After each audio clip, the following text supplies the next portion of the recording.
संत रामपाल जी महाराज जी की जीवनी।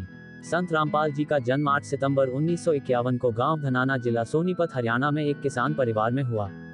पढ़ाई पूरी करके हरियाणा प्रांत में सिंचाई विभाग में जूनियर इंजीनियर की पोस्ट पर 18 वर्ष कार्यरत रहे।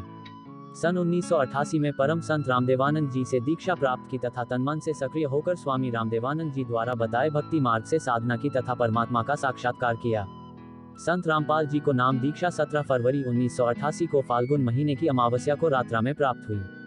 उस समय संत रामपाल जी महाराज की आयु 37 वर्ष थी। उपदेश दिवस दीक्षा दिवस को संतमत में उपदेशी भक्त का आध्यात्मिक जन्मदिन माना जाता है। उपरोक्त विवरण श्री नास्त्रोदमस जी की उस भविष्यवाणी से पूर्ण मेल खाता है जो पृष्ठ संख्या 44.45 पर लिखी है। जिस समय उस तत्वदृष्टा शायरिन का आध्यात्मिक जन्म होगा उस दिन अंधेरी अमावस्या होगी। उस समय उस विश्व नेता की आयु 16, 20, 25 वर्ष नहीं होगी। वह तरुण नहीं होगा, बल्कि वह प्रौढ़ होगा और वह 50 और 60 वर्ष के बीच की उम्र में संसार में प्रसिद्ध होगा। वह सन 2006 होगा। सन 1993 में स्वामी रामदेवानंद जी महाराज ने आपको सत्संग करने की आज्ञा दी तथा सन 1994 में नामदान करने की आज्ञा प्रदान की। भक्ति मार्ग में लीन होने के कारण जे.ई. की पोस्ट से त्याग पत्र दे दिया, जो हरियाणा सरकार द्वारा 16 मई 2000 को पत्र क्रमांक 34923500 तिथि 16 मई 2000 के तहत स्वीकृत है। सन 1994 से 1998 तक संत रामपाल जी महाराज ने घर घर, गांव गांव, नगर नगर में जाकर सत्संग किया। बहु संख्या में अनुयायी हो गए। साथ साथ ज्ञानहीन संतों का विरोध भी बढ़ता गया। सन 1999 में गांव करौंथा, जिला रोहतक, हरियाणा में सतलोक आश्रम करौंथा की स्थापना की तथा 1 जून 1999 से 7 जून 1999 तक परमेश्वर कबीर जी के प्रकट दिवस पर 7 दिवसीय विशाल सत्संग का आयोजन करके आश्रम का प्रारंभ किया तथा महीने की प्रत्येक पूर्णिमा को 3 दिन का सत्संग प्रारंभ किया। दूर दूर से श्रद्धालु सत्संग सुनने आने लगे तथा तत्व ज्ञान को समझकर बहुसंख्या में अनुयायी बनने लगे। चंद दिनों में संत रामपाल महाराज जी के अनुयायियों की संख्या लाखों में पहुंच गई।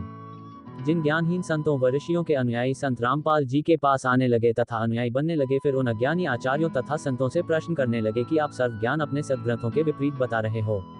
यजुर्वेद अध्याय 8 मंत्र 13 में लिखा है कि पूर्ण परमात्मा अपने भक्त के सर्व अपराध पाप नाश क्षमा कर देता है।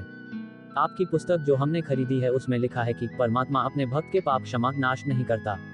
आपकी पुस्तक सत्यार्थ प्रकाश समुल्लास 7 में लिखा है कि सूर्य पर पृथ्वी की तरह मनुष्य तथा अन्य प्राणी वास करते हैं। इसी प्रकार पृथ्वी की तरह सर्व पदार्थ हैं। बाग, बगीचे, नदी, झरने आदि, क्या यह संभव है? पवित्र यजुर्वेद अध्याय 5 मंत्र 1 में लिखा है कि परमात्मा सशरीर है। अग्ने तनुहसी विष्णवे त्वा सोमस्य तनुरसी। इस मंत्र में 2 बार गवाही दी है कि परमेश्वर सशरीर है। उस अमर पुरुष परमात्मा का सर्व के पालन करने के लिए शरीर है, अर्थात परमात्मा जब अपने भक्तों को तत्वज्ञान समझाने के लिए कुछ समय अतिथि रूप में इस संसार में आता है तो अपने वास्तविक तेजों में शरीर पर हल्के तेजपुंज का शरीर ओढ़कर आता है। इसलिए उपरोक्त मंत्र में 2 बार प्रमाण दिया है।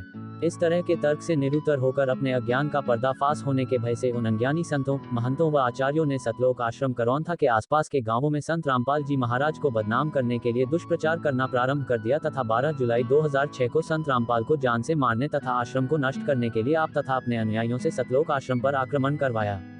पुलिस ने रोकने की कोशिश की, जिस कारण से कुछ उपद्रवकारी चोटिल हो गए। सरकार ने सतलोक आश्रम को अपने अधीन कर लिया तथा संत रामपाल जी महाराज व कुछ अनुयायियों पर झूठा केस बनाकर जेल में डाल दिया। इस प्रकार 2006 में संत रामपाल जी महाराज विख्यात हुए।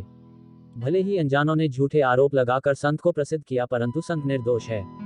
प्रिय पाठकों, नास्त्रोदमस की भविष्यवाणी को पढ़कर सोचेंगे कि संत रामपाल जी को इतना बदनाम कर दिया है, कैसे संभव होगा कि विश्व को ज्ञान प्रचार करेगा। उनसे प्रार्थना है कि परमात्मा पल में परिस्थिति बदल सकता है। कबीर साहेब से सब होत है, बंदे से कछु नाहीं। राय से पर्वत करे, पर्वत से फिर राय। परमेश्वर कबीर जी अपने बच्चों के उद्धार के लिए शीघ्र ही समाज को तत्वज्ञान द्वारा वास्तविकता से परिचित करवाएंगे, फिर पूरा विश्व संत रामपाल जी महाराज के ज्ञान का लोहा मानेगा। संत रामपाल जी महाराज सन 2003 से अखबारों व टीवी चैनलों के माध्यम से सत्य ज्ञान का प्रचार कर अन्य धर्म गुरुओं से कह रहे हैं कि आपका ज्ञान शास्त्राविरुद्ध, अर्थात आप भक्त समाज को शास्त्रारहित पूजा करवा रहे हैं और दोषी बन रहे हैं। यदि मैं गलत कह रहा हूं तो इसका जवाब दो। आज तक किसी भी संत ने जवाब देने की हिम्मत नहीं की। संत रामपाल जी महाराज कोई सन 2001 में अक्टूबर महीने के प्रथम बृहस्पतिवार को अचानक प्रेरणा हुई कि सर्वधर्मा के सदग्रंथों का गहराई से अध्ययन कर इस आधार पर सर्वप्रथम पवित्र श्रीमद् भगवद गीता जी का अध्ययन किया तथा पुस्तक गहरी नजर गीता में की रचना की तथा उसी आधार पर सर्वप्रथम राजस्थान प्रांत के जोधपुर शहर में मार्च 2002 में सत्संग प्रारंभ किया।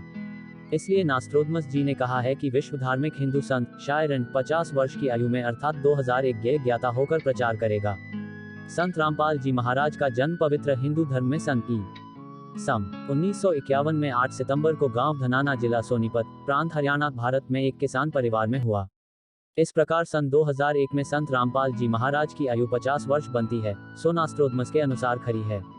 इसलिए वह विश्व धार्मिक नेता संत रामपाल जी महाराज ही हैं जिनकी अध्यक्षता में भारतवर्ष पूरे विश्व पर राज्य करेगा। पूरे विश्व में एक ही ज्ञान भक्ति मार्ग चलेगा, एक ही कानून होगा, कोई डहकी नहीं रहेगा, विश्व में पूर्ण शांति होगी। जो विरोध करेंगे अंत में वे भी पश्चाताप करेंगे तथा तत्वज्ञान को स्वीकार करने पर विवश होंगे और सर्व मानव समाज मानव धर्म का पालन करेगा और पूर्ण मोक्ष प्राप्त करके सतलोक जाएंगे। जिस तत्वज्ञान के विषय में नास्त्रोदमस जी ने अपनी भविष्यवाणी में उल्लेख किया है कि उस विश्व विजेता संत के द्वारा बताए शास्त्र प्रमाणित तत्व ज्ञान के सामने पूर्व के सर्व संत निष्प्रभ असफल हो जाएंगे तथा सर्व को नम्र होकर झुकना पड़ेगा, उसी के विषय में परमेश्वर कबीर बंदी छोड़ जी ने अपनी अमृत वाणी में पवित्र कबीर सागर ग्रंथ में, जो संत धर्मदास जी द्वारा लगभग 550 वर्ष पूर्व लिपिबद्ध किया गया है, कहा है कि एक समय आएगा जब पूरे विश्व में मेरा ही ज्ञान चलेगा, पूरा विश्व शांति पूर्वक भक्ति करेगा, आपस में विशेष प्रेम होगा, सतयुग जैसा समय स्वर्ण युग होगा। परमेश्वर कबीर बंदी छोड़ द्वारा बताए ज्ञान को संत रामपाल जी महाराज ने समझा है। इसी ज्ञान के विषय में कबीर साहिब जी ने अपनी वाणी में कहा है कि कबीर और ज्ञान सब ज्ञाननी, कबीर ज्ञान सो ज्ञान, जैसे गोला तोप का करता चले मैदान।